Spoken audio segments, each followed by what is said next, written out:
नमस्कार दोस्तों, आप सभी लोगों का स्वागत है। कई ऐसे मेरे व्यूअर्स हैं जिन्होंने मेरे से पूछा था कि स्टेट बार काउंसिल में एज ए एडवोकेट इनरोलमेंट करवाने में क्या क्या डॉक्यूमेंट लगेगा। तो अगर आप सभी लोगों का ये सवाल है तो प्लीज़ वीडियो के लास्ट तक बने रहेगा, क्योंकि इस वीडियो में आपके उन सारे सवालों का जवाब मिल जाएगा। तो वीडियो शुरू करते हैं। देखिए, कोई भी लॉ स्टूडेंट होता है जब अपनी वो लॉ की डिग्री कंप्लीट कर लेता है, यानी अपनी जो लॉ की पढ़ाई होती है कंप्लीट कर लेता है, चाहे वो 5 इयर्स वाला हो या चाहे 3 इयर्स वाला हो। ये कंप्लीट करने के बाद में फिर ज़रूरत पड़ती है स्टेट बार काउंसिल में इनरोलमेंट करवाना। इसके बाद जो स्टेप आता है, तो अगर आप सब लोग भी स्टेट बार काउंसिल में इनरोलमेंट करवाना चाहते हैं तो मेरी बात ध्यान से सुने। क्या क्या डॉक्यूमेंट लगेगा। सबसे पहले, जिस स्टेट बार काउंसिल में आप अपना इनरोलमेंट करवाना चाहते हैं वहाँ से एक आपको फॉर्म लेना होगा। वो इनरोलमेंट फॉर्म लेना पड़ेगा। वो फॉर्म लेने के बाद में फॉर्म को पहले फ़ोटोकॉपी करवा कर उसको पेंसिल से भर लीजिए सारी डिटेल, और पेंसिल से भरिए। हमेशा पेंसिल से ही भरा जाता है, क्योंकि गलती होगा तो, क्योंकि वो फॉर्म महंगा मिलता है, 1000-1500 का मिलता है।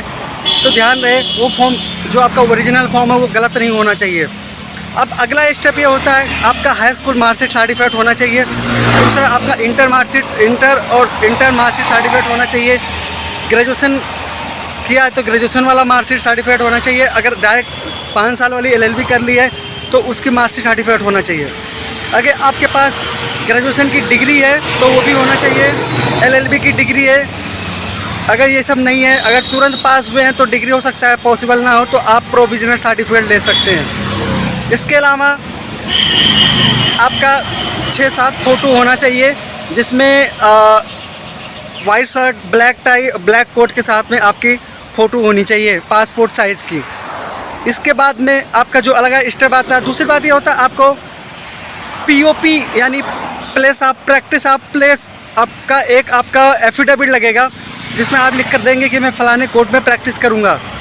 बाकी आप ऑल इंडिया में कहीं भी कर सकते हैं, बस आपकी रजिस्टर्ड ऑफिस उस पर्टिकुलर जिस कोर्ट में आपने POP दिया है उसके जुडिशरी में आना चाहिए। इतनी चीज़ होने के बाद में अगर आप का परमानेंट एड्रेस पे ही बनवा रहे हैं तो ठीक है, नहीं तो आपका एक रेंट एग्रीमेंट लगेगा। अगर आपके पढ़ाई से बीच में, यानी 10th से लेकर आपके LLB के बीच में अगर 1 आध साल का गैप है पढ़ाई का, तो उसका भी एक एफिडेविट लगेगा। ये सारी चीज़ें अगर आपने कंप्लीट कर लिया, फिर आप स्टेट बार काउंसिल में इनरोलमेंट करवाने के लिए रेडी हो गए।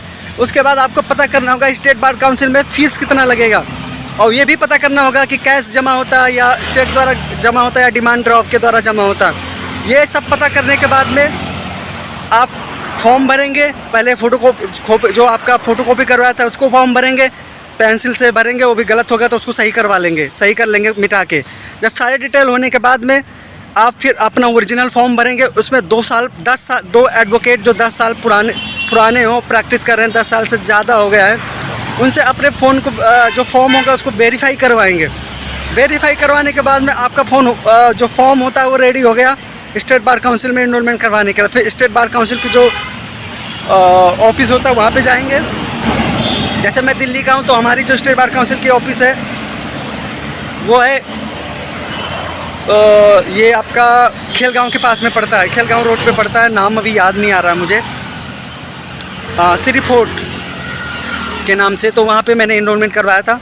तो ये था इनरोलमेंट का प्रोसेस। ये होने के बाद में कोई बार काउंसिल महीने में कर देती है, कोई 6 महीने लेती है, आपका इनरोलमेंट हो जाएगा। उसके बाद जो अगला स्टेप आपका बचता है वो ये होता है आपको ऑल इंडिया एग्ज़ाम देना। तो प्रैक्टिस शुरू कर दीजिए इनरोलमेंट करवाने के बाद में किसी सीनियर एडवोकेट के साथ, और अपने ऑल इंडिया बार एग्ज़ाम की तैयारी भी कर दीजिए। बस इतना भी। इसके बाद भी अगर आपकी कोई रिक्वायरमेंट है, कोई क्वेश्चन है तो आप मुझे कमेंट कर सकते हैं। जय हिंद।